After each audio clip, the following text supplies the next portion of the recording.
está? En esta ocasión les traigo la segunda parte. Bueno, como les decía entonces, el género humano, ¿de qué manera se manifiesta la inocencia del género humano en la primera dispensación o en los primeros 1000 años? Se manifiesta de la manera siguiente. No sentían miedo, no sabían qué era la muerte, tanto espiritual como del espíritu, como del alma, como también del cuerpo. No sabían qué era sentir miedo, no sabían qué era la preocupación, el estrés, no sabían nada de qué era hacer el bien y qué era hacer el mal. Totalmente inocentes Dios los había creado. ¿Y de qué manera se manifiesta de que nosotros tenemos un cuerpo, un alma y un espíritu? Y que todo vuestro ser sea guardado irreprensiblemente, todo vuestro ser espiritual, mi cuerpo sea guardado irreprensible hasta la venida del Señor Jesús, dice. No me acuerdo en qué capítulo dice, pero está en la palabra de Dios escrito todo eso. Porque la palabra de Dios dice que hagamos al hombre, al ser humano, a nuestra imagen y semejanza. A nuestra imagen, haciendo referencia a que tiene la imagen que nosotros los seres humanos tenemos. Y semejanza, haciendo referencia de que Dios tiene un cuerpo, un alma y un espíritu, o también se manifiesta Dios el Padre, Dios el Hijo, Dios el Espíritu, un solo ser, o tres seres forman un solo ser, así como nosotros tenemos un cuerpo, un alma y un espíritu y formamos un solo ser. ¿Y de qué manera se manifiestan estos seres en nuestra vida? Primero está en nuestro espíritu humano. Ahí se escriben todo lo que tú haces desde el momento que te han dado la vida, desde el momento que te han dado la existencia, desde el momento que has venido a este mundo, has nacido y has crecido, ¿no? Tu espíritu humano empieza a escribir todo lo que haces en tu vida, todo lo que piensas, lo que deseas, lo que actúas, lo que decides, ¿no? Hasta el día en que desapareces de este mundo de ilusión o mueres físicamente, ¿no?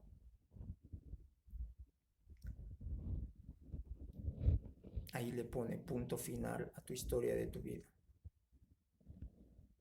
El espíritu humano es como un librito, como un diario. Y también tiene otra función, está tu conciencia, donde has hecho algo y de pronto en tu mente está, en lo más profundo de tu ser, algo te dice que lo que has hecho estuvo mal. Ahí está operando tu conciencia, que es tu espíritu humano. También está, gracias al espíritu, podemos tener comunión con Dios. Podemos. Ahora, si digamos, vos no hablas con Dios, es porque estás muerto espiritualmente, porque estás alejado de la presencia de Dios. Por eso es que no tienes esa comunión con Dios, la cual deberías tener todos los días de tu vida. Hablar con Dios, orar, ¿no es cierto? Que es hablar con Dios, directamente con Dios. Ahí cerrando tus ojos, Padre amado, Padre Santo, en nombre de Jesús, yo sobre tu presencia. Y ahí empiezas a hablar con Dios. Pero si no pasa nada esto en tu vida, lo único en lo que te preocupas es hacer todas tus cosas en tu vida de cada día, en tu vida cotidiana, ya sea ir a clases, o ya sea ir a trabajar, o ya sea hacer algunas cosas en la casa, como ama de casa tal vez. Y no hay nada de que quisieras un momento hablar con Dios. Ahí se manifiesta la muerte espiritual de tu espíritu. Por eso, gracias a nuestro espíritu podemos tener comunión con Dios. Porque ahí es donde mora, ¿no? El Espíritu Santo de Dios cuando nos entrega a Cristo. porque yo cuando estaba muerto espiritualmente no me daba ganas de hablar con Dios. Solamente en mis momentos cuando me pasaba alguna desgracia o estaba pasando por situaciones difíciles, ahí recién lo buscaba, ¿no? Le decía, o a veces también me quejaba, Dios, ¿por qué permites que me pase esto? O por tu culpa, ¿no? Pero todo este tiempo no había sido así, sino todas las desgracias que me había estado pasando había sido por las maldiciones que había recibido de parte de Dios por causa de mis padres antepasados habían pecado, ¿no?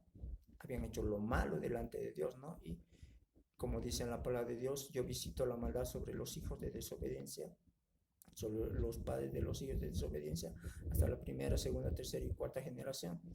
Y esto da a entender de que estamos malditos por 4 generaciones, o está maldita por 4 generaciones la descendencia, ¿no? De esa familia, de ese género humano, a la cual lo ha maldecido Dios. Y por tanto, una generación está entre 70 80 años, entonces estamos hablando, si son 4 generaciones, estamos hablando 8 por 4, 32, 320 años. Después de 320 años ya quita su maldición Dios, ¿no? Entonces, en momentos como esos, para no estar ya bajo maldición, hay que romper esas maldiciones generacionales que hemos estado arrastrando, llevando de nuestros padres de hace años atrás, ¿no? Desde hace 320 años atrás, se podría decir. Entonces, todo este tiempo era por lo malo que habían hecho, ¿no?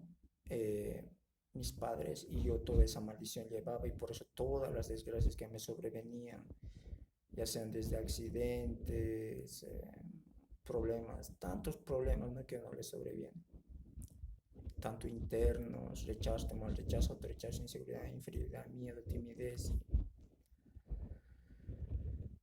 hasta que conocí a Cristo, ¿no? Y ahí me di cuenta que todo este tiempo había sido mis padres y mi vida misma, ¿no? Por todo lo malo que hacía delante de Dios, ¿no? Como desobedecer a mis padres, o tal vez robar, o tal vez ver algo que no debía de ver, o hacer algo que no debería de hacer, y las maldiciones, pues, caían sobre mi vida, ¿no?